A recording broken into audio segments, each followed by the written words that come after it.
Hello guys, आज मैं happy Marriage drama के एपिसोड 12 एक्सप्लेन करूंगी। एपिसोड 12 में हम देखते हैं कि मिसाकी होकुतो को ब्लैकमेल करती है कि अगर वो उसके साथ इंटीमेट नहीं होगा तो मिसाकी अपने बॉडीगार्ड को चिवा को अंकल सटूरो के पास ले जाने के लिए कहेगी। और इस तरफ यागामी को उस बॉडीगार्ड पर शक हो जाता है कि ये बॉडीगार्ड कुछ सही नहीं है। यागामी चिवा को लेके उस बॉडीगार्ड से छुप जाता है। यागामी चिवा को किस करने की कोशिश करता है लेकिन चिवा उसे करने नहीं देती। इस तरफ होकुतो भी मिसाकी को खुद से दूर करता है। यागामी चिवा को अपने घर पे ले आता है ताकि वो बॉडीगार्ड चिवा को ढूंढ ना पाए। यागामी कहता है कि वो चिवा के साथ रहना चाहता था, इसके बावजूद कि चिवा ऑलरेडी मैरिड है और यही सोचकर वो चिवा के साथ बिजनेस में काम कर रहा था। लेकिन अब यागामी समझ गया है कि वो कभी भी चिवा को अपना नहीं बना पाएगा, इसलिए उसे चिवा से दूर ही रहना होगा। यागामी चिवा को इस बिजनेस से रिज़ाइन लेने के लिए कहता है। मिसाकी अपने बॉडीगार्ड को कॉल करती है और उसे कहती है कि वो अब जा सकता है। होकुतो ने मिसाकी को क्लियरली बोल दिया था कि वो चिवा से ही प्यार करता है और कभी भी वो चिवा पर चीट नहीं करेगा। तो अब मिसाकी को भी ये रियलिटी एक्सेप्ट करनी पड़ती है और वो होकुतो को होटल से जाने देती है। अगले दिन होकुतो चिवा को लेने यागामी के घर पे आता है। यागामी ने ही होकुतो को इन्फॉर्म किया था कि चिवा उसके साथ है। होकुतो आते ही चिवा को सब कुछ एक्सप्लेन करने लगता है कि कल हुआ क्या था, लेकिन चिवा उसकी बात सुनने से पहले ही कहती है कि उसे पता है कल जो भी हुआ वो मिसाकी ने जो पिक भेजी वो सब मिसाकी का चाल था। होकुतो यागामी को थैंक्स बोलता है चिवा को सेफ रखने के लिए और फिर वो यागामी को चिवा से दूर रहने के लिए कहता है। होकुतो खुद ही चिवा को प्रोटेक्ट करेगा। चिवा और होकुतो घर वापस आते हैं। चिवा उसे कहती है कि वो समझती है कि मिसाकी ने ऐसा क्यों किया। मिसाकी होकुतो से बहुत प्यार करती है और वो होकुतो पर इतने आसानी से गिव अप नहीं कर पाए, तो इसलिए मिसाकी ने वो सब किया। और चिवा मिसाकी की फीलिंग्स समझती है, वो मिसाकी से नफरत नहीं करती। फिर चिवा होकुतो को कहती है कि उसे जल्दी रेडी होना चाहिए ऑफिस जाने के लिए, लेकिन होकुतो कहता है कि वो कंपनी में आगे और काम नहीं करेगा। ये कंपनी मामिया ग्रुप सब छोड़ देगा और प्रेसिडेंट के पोजीशन से भी रिज़ाइन लेगा। चिवा उसकी ये बातें सुन के हैरान थी।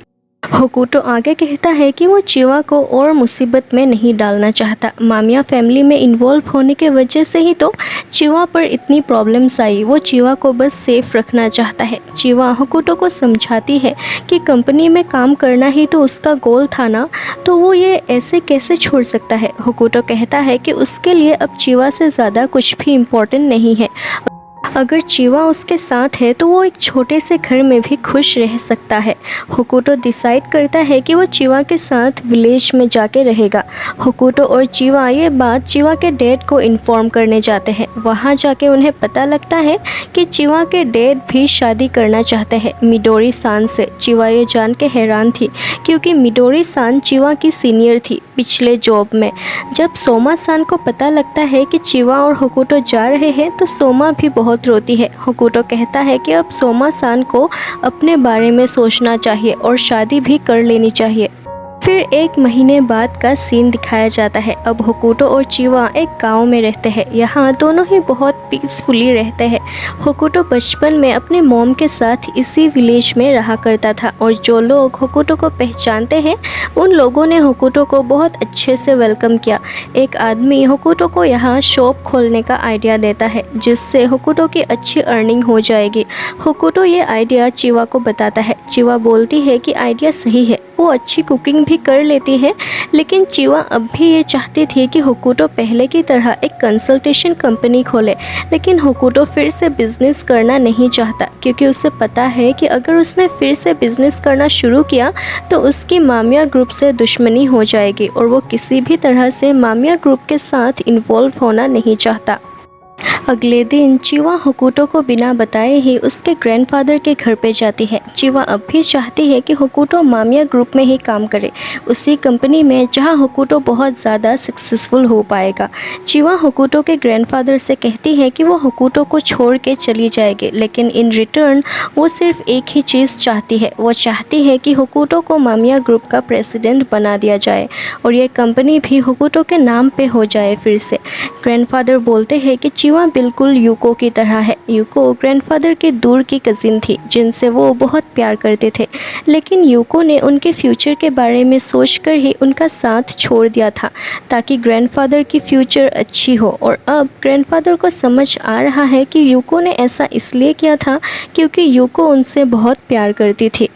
ग्रैंडफादर आगे कहते हैं कि अगर चिवा रेडी है होकुटो को छोड़ने के लिए उसके फ्यूचर के वजह से, तो ग्रैंडफादर चिवा की ये विश पूरी ज़रूर करेंगे और होकुटो को फिर से इस कंपनी का मालिक बना देंगे।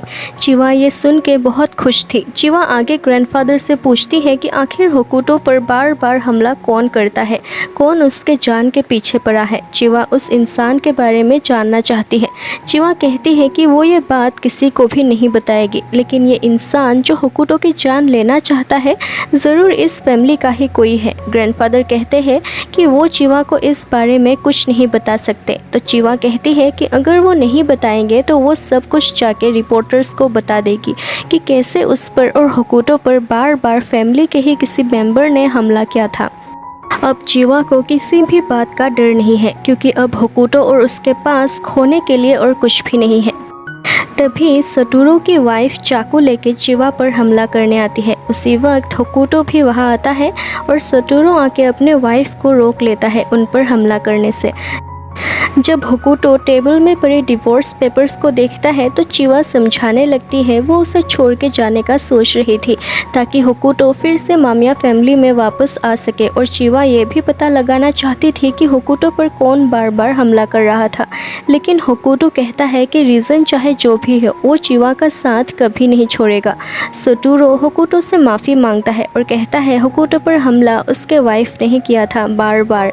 इवन बचपन में भी जिस कार एक्सीडेंट में होकुटो के मॉम की डेथ हुई वो सटोरू के वाइफ ने ही किया था। सटोरू के वाइफ ने होकुटो को मारने की कोशिश की इसलिए की थी क्योंकि अगर होकुटो नहीं होता तो ये कंपनी उनके बेटे ताकायुकी को मिल जाती और इसी वजह से उन्होंने बार बार होकुटो पर हमला करने की कोशिश की। सटोरू अपने वाइफ को समझाता है कि ताकायुकी को कंपनी कभी नहीं मिलती क्योंकि ये पहले ही डिसाइड हो चुका था कि कंपनी होकुटो को ही दिया जाएगा। सटोरू की वाइफ बहुत गुस्सा होती है कि कैसे सटोरू अपने बेटे को छोड़कर होकुटो को ज़्यादा इम्पोर्टेंस दे सकता है। सटोरू कहता है कि ऐसा कुछ नहीं है, उसने तो सोचा था कि होकुटो के साथ काम करके ताकायुकी कुछ सीख पाएगा, लेकिन ताकायुकी तो हमेशा से ही एक सेल्फिश इंसान रहा है। वो सिर्फ अपने बारे में ही सोचता है और उसके जैसा इंसान मामिया ग्रुप का मालिक बनने के लायक नहीं है। इसके बाद सटोरू होकुटो को कहता है कि मामिया ग्रुप को सिर्फ होकुटो ही संभाल सकता है और सटोरू अपने मैनेजर की जॉब से रिज़ाइन लेने की डिसाइड करता है। होकुटो उन्हें माफ़ कर देता है क्योंकि उसके फादर को भी सब सच पता था और उन्होंने फिर भी सटोरू को माफ़ कर दिया था। होकुटो आगे कहता है कि वो इस कंपनी में वापस आएगा क्योंकि उसके फादर यही चाहते थे। होकुटो ताकायुकी को भी मेन ऑफिस में जॉब देने के बारे में सोच रहा है। सटोरू की वाइफ प्रॉमिस करती है कि वो चिवा और उसके बच्चे को किसी भी तरह का नुकसान नहीं पहुँचाएगी। सटोरू की वाइफ आगे कहती है कि जिस दिन उसने अपने कार से होकुटो की मॉम को हिट किया था उस दिन असल में वो होकुटो का मर्डर करना चाहती थी, लेकिन फिर वो होकुटो को नहीं मार पाई। उन्हें गिल्टी फील होने लगा कि इतने छोटे बच्चे को वो कैसे मार सकती है और उन्होंने अपने कार का डायरेक्शन चेंज किया। लेकिन तभी होकुटो की मॉम कार के सामने आ गई होकुटो को बचाने और गलती से सटोरू की वाइफ ने कार से होकुटो के मॉम को हिट कर दिया, जिस वजह से होकुटो के मॉम की डेथ हो गई। होकुटो उन्हें कुछ नहीं बोलता, वो चिवा के पास जाता है और फिर दोनों शादी करते हैं। उनके वेडिंग फोटोज़ देख के सभी खुश हैं, चिवा के फादर, सोमा-सान और होकुटो के ग्रैंड पेरेंट्स भी। और यहीं पे एपिसोड 12 एंड होती है। गाइस, ये हैप्पी मैरिज ड्रामा की लास्ट एपिसोड थी। अगर आपको ये वीडियो अच्छी लगी तो please like, share and subscribe कर देना। Thank you so much for watching this video. Bye.